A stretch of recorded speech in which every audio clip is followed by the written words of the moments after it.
Please stand.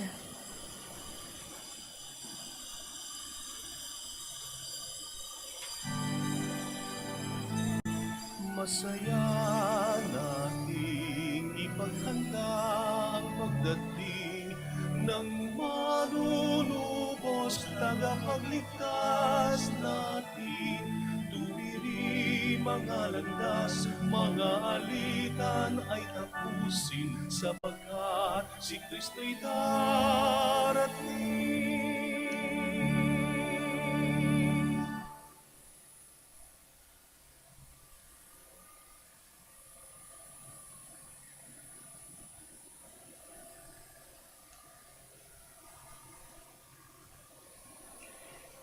In the name of the Father, Through my most grievous fault, therefore I ask Blessed Mary, ever Virgin, all the angels and saints, and you, my brothers and sisters, to pray for me to the Lord our God. may Almighty God have mercy on us, forgive us our sins, and bring us to everlasting life. Amen.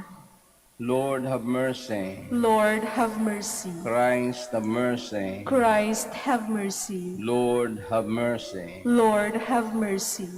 Let us pray. Pour forth, we beseech you, Lord, your grace into our hearts, that we, to whom the incarnation of Christ, your Son, was made known by the message of an angel, may by his passion and cross be brought to the glory of his resurrection, who lives and reigns with you in the unity of the Holy Spirit, one God, forever and ever. Amen. Please be seated. The prophet Micah prophesies the birth of a shepherd king in Bethlehem, the birthplace of King David. This prophecy will direct the Magi from the east to Bethlehem, where they will worship the child Jesus. A reading from the book of the prophet Micah. Thus says the Lord, You, Bethlehem, Ephratah, too small to be among the clans of Judah, from you shall come forth for me one who is to be the ruler of Israel, whose origin is from of old, from ancient times. Therefore, the Lord will give them up until the time when she who is to give birth has born, and the rest of his kindred shall return to the children of Israel. He shall stand firm and shepherd his flock by the strength of the Lord, in the majestic name of the Lord his God. And they shall remain, for now his greatness shall reach to the ends of the earth. He shall be peace. The word of the Lord. Thanks be to God. Lord, make us turn to you. Let us see your face, and we shall be saved. Lord, make us turn to you. Let us see your face, and we shall be saved. O Shepherd of Israel, hearken from your throne upon the cherubim, shine forth. Rouse your power and come to save us. Lord, make us turn to you. Let us see your face, and we shall be saved. Once again, O Lord of hosts, look down from heaven and see. Take care of this vine and protect what is your right hand has planted, the Son of Man, whom you yourself made strong. Lord, make us turn to you. Let us see your face, and we shall be saved. May your help be with the man of your right hand, with the Son of Man, whom you yourself made strong. Then we will no more withdraw from you. Give us new life, and we will come upon your name. Lord, make us turn to you. Let us see your face, and we shall be saved.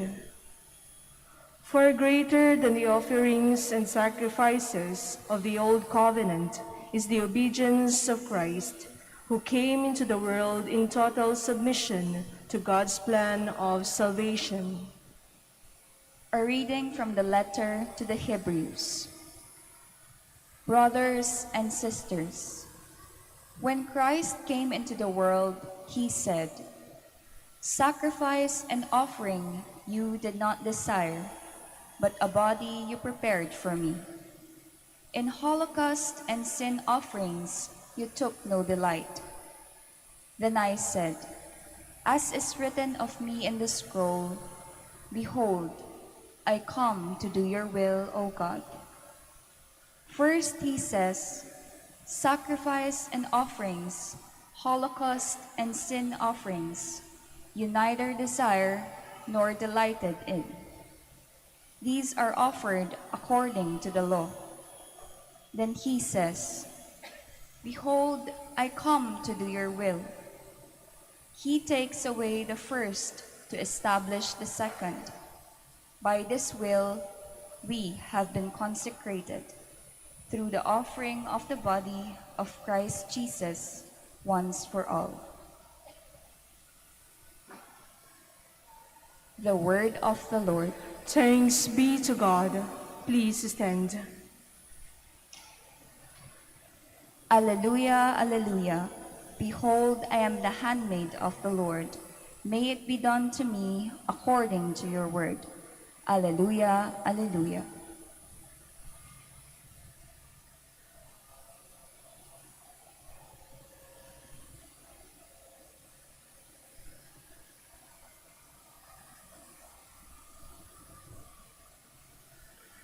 The Lord be with you. And with your spirit. A reading from the Holy Gospel according to Luke. Glory to you, O Lord. Mary set out and traveled to the hill country in haste to a town of Judah, where she entered the house of Zechariah and greeted Elizabeth. When Elizabeth heard Mary's greeting, the infant leapt in her womb, and Elizabeth, filled with the Holy Spirit, cried out in a loud voice and said, "Blessed are you among women, and blessed is the fruit of your womb. And how does this happen to me, that the mother of my Lord should come to me? For at the moment the sound of your greeting reached my ears, the infant in my womb leapt for joy. Blessed are you who believe that was spoken to you by the Lord would be fulfilled." The Gospel of the Lord. Praise to you, Lord Jesus Christ. Please be seated. Magandang umaga po muli sa ating lahat. Pamilyar sa atin ang Gospel. Ito yung visitation ni Maria kay Elizabeth. Nais sigurong patunayan ni Maria kung totoo yung sinabi ng anghel, no? Sapagkat yun ang dahilan kung bakit dadalawin niya si Elizabeth na despite old age, buntis, 6 months pregnant. Sa mga Hudyo daw, ugali na yun mga babaeng Hudyo na pagmamalasakit sa isa't isa. Bakit? Siguro kasi second class lang sila sa society, no? Yun ang unang intensyon. Hindi pumunta si Maria para sabihin na, "Uy, siniba ako ng anghel na ako magiging ina ng anak ng Diyos." Hindi. Yun nangyari lang, si Elizabeth mismo ang nakaramdam, no? Ito na, no? Hindi yan sinabihan ng dire-diretso si Elizabeth. Ang linaw-linaw sa gospel po, no? Tumalon yung si John the Baptist sa tiyan niya ni Elizabeth sa tuwa. Hindi pa siya sinabihan na Maria na ako na magiging ako. So, kita nyo, yung pagdalaw, hindi lamang pag-usisa, kundi merong kalakip na pagmamalasakit, no? Kaya yun ang hindi man alam nyo, hindi man sinabihan si Elizabeth ng anghel na ayan si Maria pagdating ganun ang yan ang magiging, no, hindi, no? Personal niyang naramdaman na si Maria ay hindi lamang pinagpala sa lahat ng kababaihan, kung si ang tunay na kahulugan, yun ang tunay na kahulugan ng pagdalaw niya, yung pagbisita, no? Pagmamalasakit. Alam niyo kung saan, sabi nga, lagi natin itong naririnig nakikita ko sa TV, no? Yung hidlaw, sabi sa Bisaya, hidlaw, yung pag inaasahan natin, lalo na ngayong Christmas, no? Yung pagdalaw. Kadalasan, nakakalimutan na yun, no? Ngunit, okay naman sa panahon ngayon kasi meron naman tayong Zoom, meron tayong nakikita-kita pa rin tayo kahit sang parte ng mundo.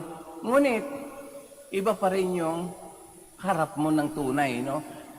na tao yung gusto mong makita, especially ngayong kapanahonan ng Pasko. Of course, sabi nga niya, bakit nangyayari ang ganon? Hindi lamang sa pandemic, kundi kuminsan dahil sa ating trabaho, ano? Wala nga maniwala sa akin na since 1970, hindi pa ako nakapag-Christmas sa bahay. Ang galing, no? Para hero, no? Totoo, no? Mula nang pumasa kami, hindi man ako makapag-celebrate ng Christmas sa bahay. Nakasama nila. Ngunit, tanggap naman ng mga kapatid ko, sa mga magulang ko, sapagkat trabaho yan. Walang magagawa si Father sa iyon sa gusto. Hindi. Buti lang ngayon, sabi ka, Berda, yung Zoom, virtual, kaya mas masaya pa rin, no? May kahit na medyo may kunting lungkot, tinatanggap natin na talagang ganito ang panahon ngayon. Kaya napakahalaga yung sabing hindi lamang yung kahulugan ng pagbisita, pag-alaala sa ating mga minamahal sa buhay. Higit pa rin sa lahat yung pagmamalasakit, gaya kunwari yung totoo naman, nakakaiyak po, no? Kapag yung in-interview sa TV yung mga anak na wala na silang hinihiling, kundi makapiling yung kanilang nanay sa Christmas. At wala naman magawa yung nanay sa merong quarantine, merong ubos na yung bakasyon nila. Wala rin mangyayari, para bang nakita lang sila sa airport, babalik na naman sa trabaho, gano'n. At least, no, naintindihan, no? Kaya yun, at least yun ang tingin sa kabutihan ng mass media ngayon, no? Nauumpawan kahit konti yung mga bagay na minimiti natin sa buhay, lalo-lalo na kapag panahon ng Pasko. Ngunit, sabi nga, lumilipas rin yan. Totoo. Ngunit, hindi natin binabaliwala. Sa paglipas ng panahon, nag-iiba-iba nga ang season, gaya na sa simbahan. And yet, no? Yung attachment, yung connection, nandyan pa rin. Sapagkat yung connection hindi lamang nangyayari kapag katabi mo yung tao. Lalong-lalo na pag malayo kayo, pag lalo mong namimiss yung tao, lalo kang hindi nag-aalala. Ano? So of course, hindi natin maalis yung pag-aalala. Ngunit yung pagmamalasakit natin sa kanila ay laging nandiyan. Kaya nga mo, dito rin, muna rin sa Manaoag, no? Kaya nga sabi namin, siguro yung mga may nagsisimba sa Manaoag, mga 2 years ago pa. Bakit? Kapag yung tapos ng misa, alam nyo, before pandemic, bumampalak pa kayo. Inalis na po yun.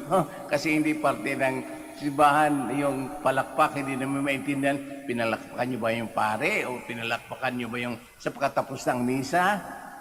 Kinagawian natin, no? Kaya kung nahalata namin itong mga nakarang linggo, bakit pumapalakpak ko yung mga tao? Ibig sabihin, bagong balik sila. Upos may nakakausap ko sa likod. Ang sarap ng pakiramdam kapag nakabalik sa Manaoag, no? Imagine, more than 2 years.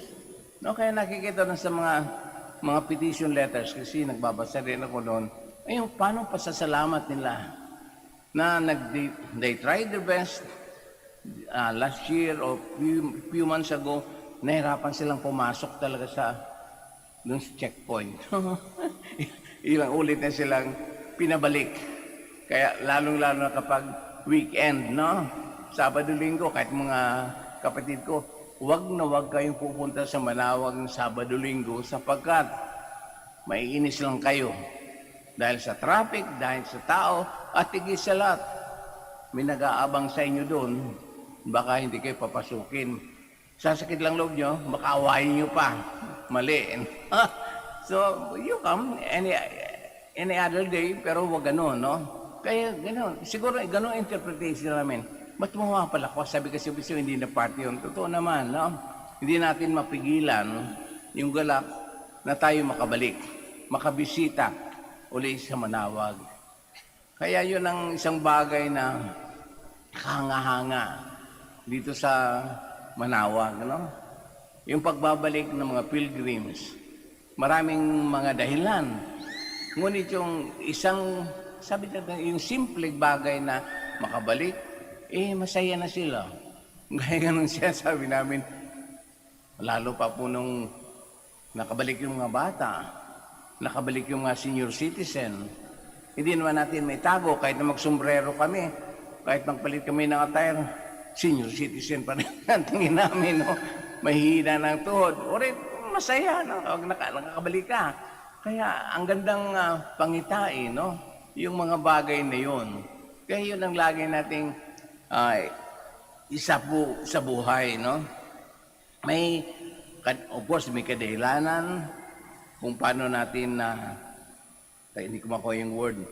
Yung bagay kung bakit tayo bumibisita sa mga mahal sa buhay. Binibigyan nating halaga, higit sa lahat, yung napansin natin. Hindi lamang sa pagdamay, kahit na simple greetings, gaya ng sinabi ng pare kaninang umaga, no? Greeting to one another with Merry Christmas ay napaka-ganda ang dating. Kung sa tunay na katuturan ito, ang dahilan, no? Ibig sabihin, we said, Merry Christmas, because you are concerned about the person. You don't, of course, pag nag-response, okay na, masaya ka na nun. Ngunit sabi nga, ganung bagay, kaya sabi natin sa gospel ngayon, naging masaya si Maria sapagkat natupad yung kayang reason kung bakit niya dinalaw si Elizabeth. Si Elizabeth naman, naging masaya sapagkat natunghayan niya hindi lamang yung ina ng Diyos, kundi yung yung anak ng Diyos na nasa sinapupunan ni Maria. Kahit ng simple greetings, yung mga feelings na ganun, and yet, andun saya, no? Naramdaman nung dalawang babaeng nagkita. Sabi nga ng mga komentarista, si Maria, of course, of that time, after 6 months or 3 months na siyang and yet yung travel niya, no? Napakalayo, ilang araw nilalakad. Lalakarin pa para nang makapunta sa lugar na yun. And yet, nakaya sapagkat, sabi ko nga, hindi lamang sa mga Hudyo na isang tradisyon magtulungan ang mga babae, kundi, sabi nga, para patunayan niya sa kanyang sarili ang sinabi ng anghel na pinagpala rin ang iyong pinsan na si Elizabeth. Tayo pa tayo. Let us profess our faith. I believe in one God, the Father Almighty, maker of heaven and earth, of all things visible and invisible. I believe in one Lord Jesus Christ, the only begotten Son of God, born of the Father before all ages, God from God, light from light, true God from true God, begotten, not made, consubstantial with the Father. Through him all things were made. For us men and for our salvation, he came down from heaven, and by the Holy Spirit was incarnate of the Virgin Mary and became man. For our sake he was crucified under Pontius Pilate. He suffered death and was buried, and rose again on the third day in accordance with the Scriptures. He ascended into heaven and is seated at the right hand of the Father. He will come again in glory to judge the living and the dead, and his kingdom will have no end. I believe in the Holy Spirit, the Lord, the giver of life, who proceeds from the Father and the Son, who with the Father and the Son is adored and glorified, who has spoken to the prophets. I believe in one holy, Catholic, and Apostolic Church. I confess one baptism for the forgiveness of sins, and I look forward to the resurrection of the dead and the life of the world to come. Amen. My brothers and sisters, let us ask the Father to give us a welcome heart, ready to prepare the way of our Savior, Jesus Christ, who alone can give us the fullness of joy and peace. After his petition we say, Lord, hear our prayer. Lord, hear our prayer. Like Mary, who brought joy to her cousin Elizabeth, may the Church, the people of God, be bearers of glad tidings to the hopeless, the lonely, the sick, the suffering, and the victims of all forms of injustices. We pray. Lord, hear our prayer. May our government leaders be sensitive to the needs of the people they promise to serve, and be promoters of justice, peace, and love. We pray. Lord, hear our prayer. May all of us respect and defend the rights of the unborn, be sensitive to the situation of pregnant women, and provide better opportunities for the youth. We pray. Lord, hear our prayer. May all families in the world possess a spirit of unity amidst the crisis brought about by the pandemic. May they be more supportive, understanding, and forgiving to each other. We pray. Lord, hear our prayer. May our departed brothers and sisters be cradled by the love and joy that is brought about by God's eternal presence. We pray. Lord, hear our prayer. Let us pray for the urgent concerns of our community and our personal intentions.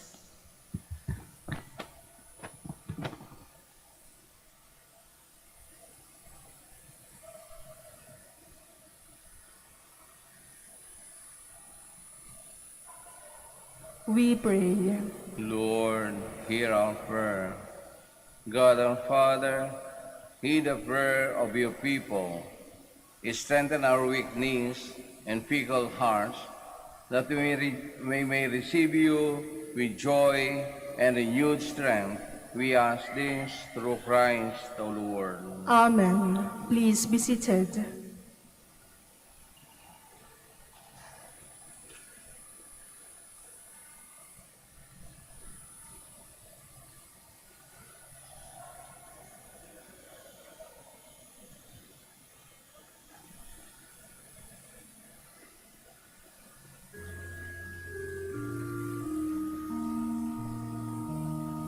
Panginoon, aming handog ang tinapay at alay ng bayan, umaasa sa pagdating mo.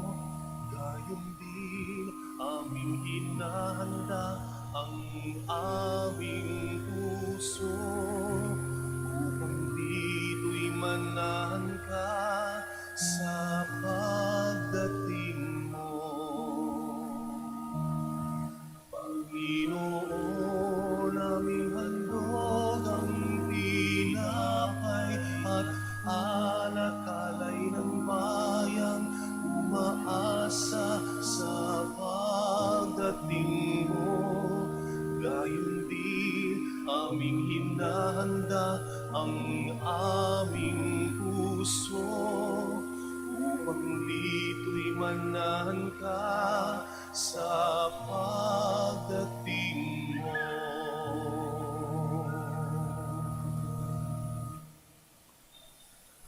Please stand.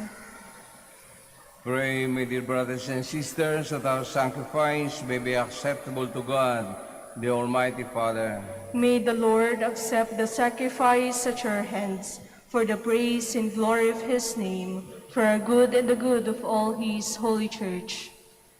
May the Holy Spirit, O Lord, sanctify these gifts laid upon your altar, just as he filled with power the womb of the Blessed Virgin Mary, through Christ the Lord. Amen. The Lord be with you. And with your spirit, Lift up your hearts. we lift them up to the Lord. Let us give thanks to the Lord our God. It is right and just. It is truly right and just, our duty and our salvation, always and everywhere to give you thanks, Lord, Holy Father, Almighty, Eternal God, through Christ our Lord. For all the oracles of the prophets foretold him, the Virgin Mother longed for him with love beyond all telling.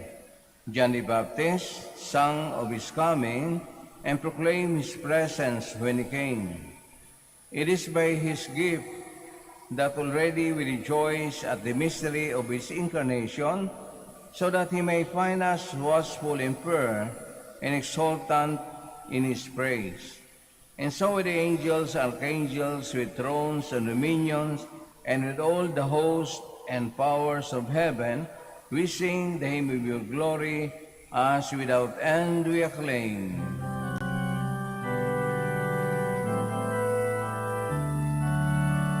Santo, Santo, Santo, Panginoong Diyos ng mga hukbo. Napupuno ang langit at lupa ng kadakilaan mo. Hosana, Hosana sa kaitaasan, sa kaitaasan.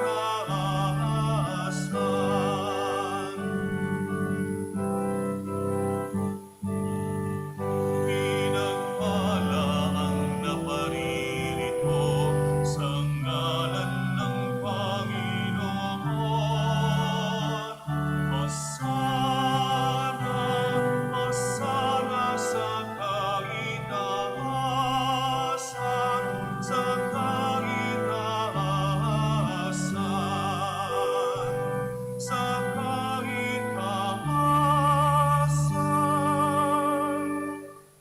Please kneel. We are indeed holy, O Lord, the fount of all holiness. Make holy, therefore, these gifts, we pray, by sending down your Spirit upon them like a dewfall, so that they may become for us the body and blood of our Lord Jesus Christ. At the time he was betrayed and entered willingly into his passion, he took bread and giving thanks, broke it and gave it to his disciples, saying, "Take this, all of you, and eat of it, for this is my body, which will be given out for you."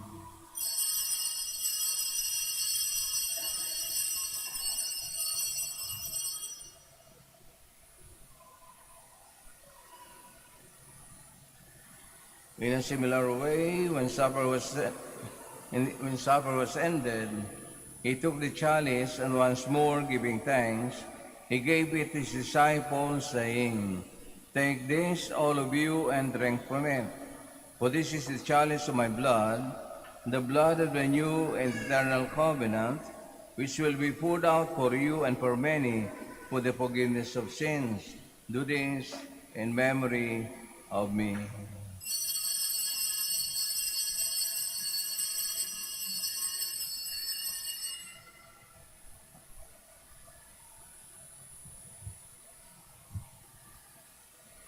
The mystery of faith. When we eat this bread and drink this cup, we proclaim your death, O Lord, until you come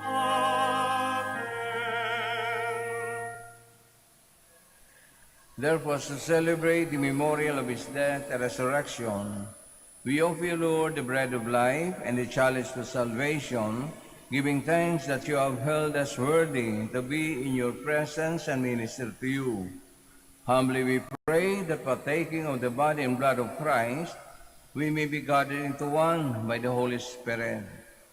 Lord, remember your church spread throughout the world and bring her to the fullness of charity, together with Francis our Pope, Socrates our Bishop, Fidelis his assistant bishop, and all the clergy. Remember also our brothers and sisters who have fallen asleep in the hope of the resurrection, and all who have died in your mercy. Welcome them into the light of your face.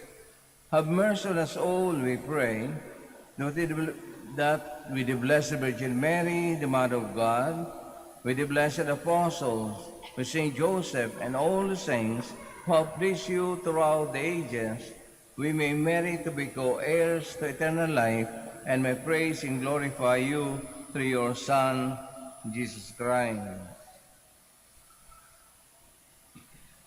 Through him and with him and in him, O God, Almighty Father, in the unity of the Holy Spirit, all glory and honor is yours forever and ever. Amen. Amen.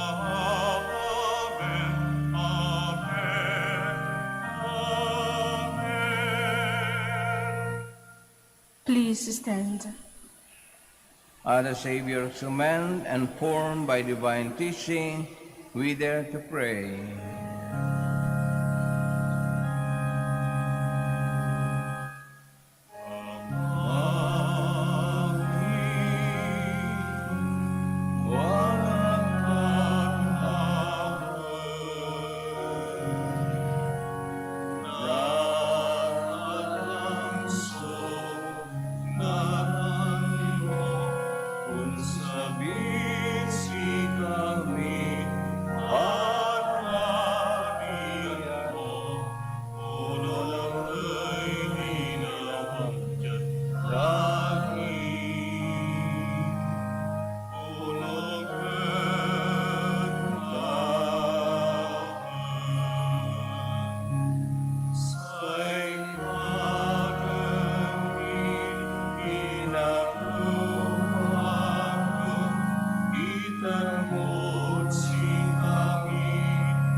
Deliver us, Lord, we pray, from every evil.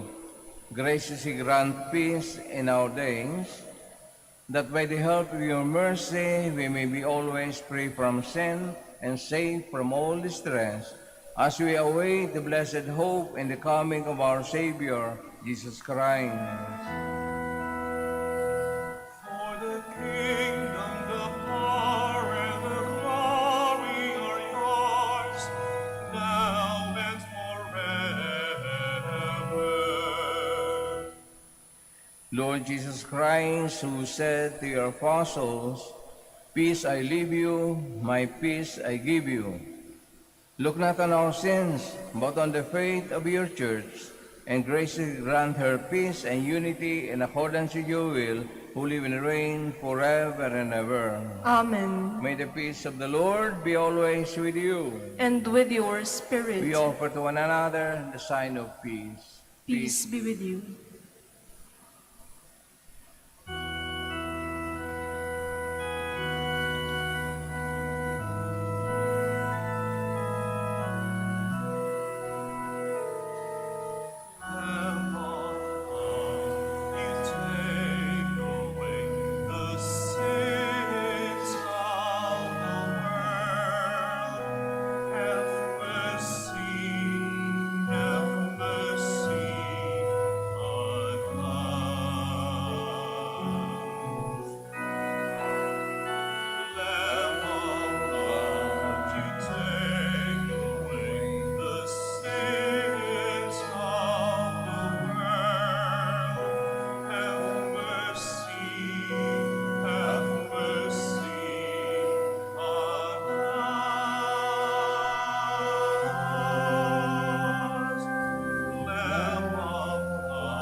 Please kneel.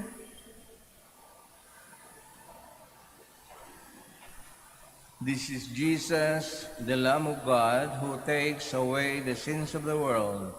Happy are those who are called to receive him. Lord, I am not worthy that you should enter under my roof, but only say the word, and my soul shall be healed.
Please kneel for the prayer for the elections.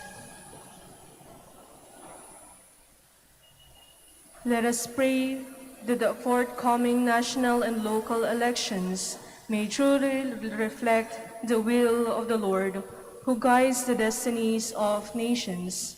Let us pray together. Deliver us, Lord, Deliver us, Lord. from coercion, intimidation, violence, and terrorism, Deliver us, Lord. from dishonesty, lies, and all distortion of truth, Deliver us, Lord. from bribery, graft, and all conspiracy for fraud, Deliver us, Lord. from gullibility to the deceptive and blindness of perspective, Deliver us, Lord. from threats, intimidation, and perverse language. Deliver us, Lord. Let us pray together. Hear us, Lord, Hear us, Lord. that conscience may always be our ultimate norm, Hear us, Lord. that the common good may always be our highest goal, Hear us, Lord. that human dignity may be respected all the time, Hear us, Lord. that the poor and the weak may always have the priority, Hear us, Lord. that care for creation may never be ignored, Hear us, Lord. that solidarity may guide the path of peace and development, Hear us, Lord.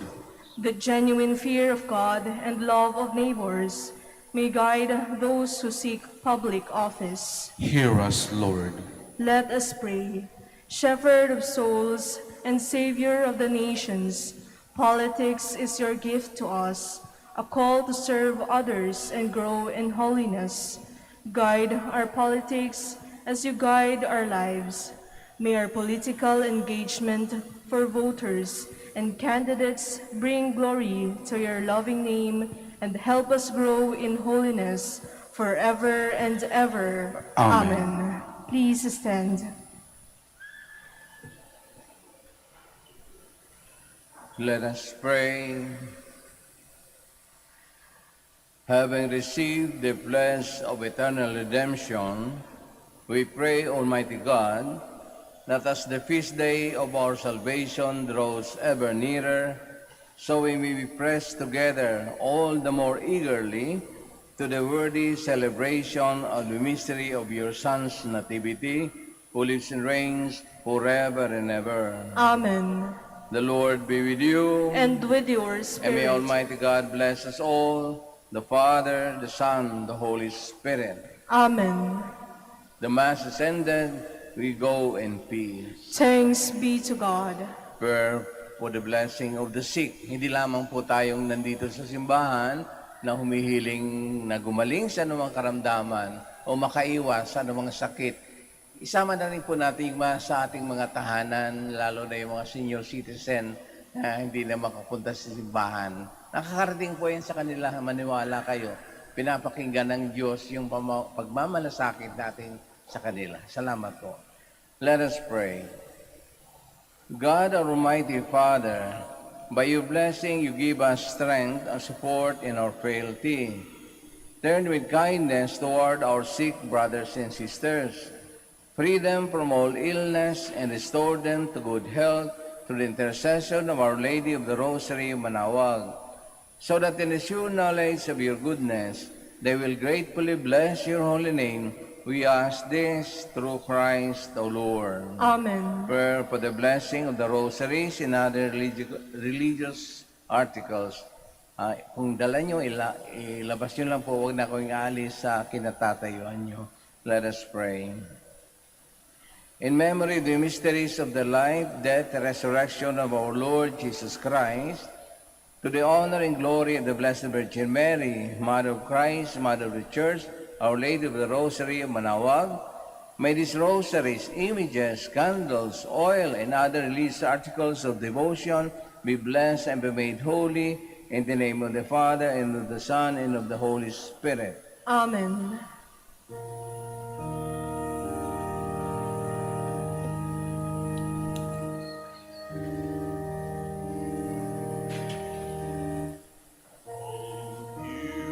Beautiful Mary, our loving Mother, and lead us to our way to heaven. Oh, beautiful Mary, the world honors you. Oh, beautiful Mary, our loving mother, do help us and lead us to our way to heaven. Oh, beautiful Mary, the world honors you. Oh, beautiful Mary, our loving mother, do help us and lead us to our way to heaven.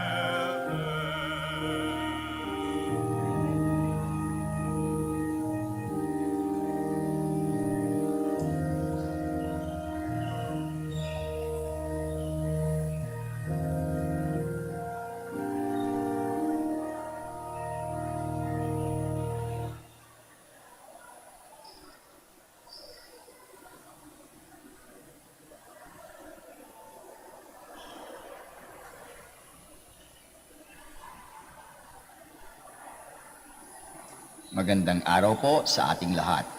Panatilihin po natin ang physical distancing at siguraduhing maayos ang pagsuot ng ating face mask. Maraming salamat po sa pagbisita ninyo sa Minor Basilica of Our Lady of the Rosary of Manaoag. Magandang araw po sa ating lahat. Panatilihin po natin ang physical distancing at siguraduhing maayos ang pagsuot ng ating face mask. Maraming salamat po sa pagbisita ninyo sa Minor Basilica of Our Lady of the Rosary of Manaoag.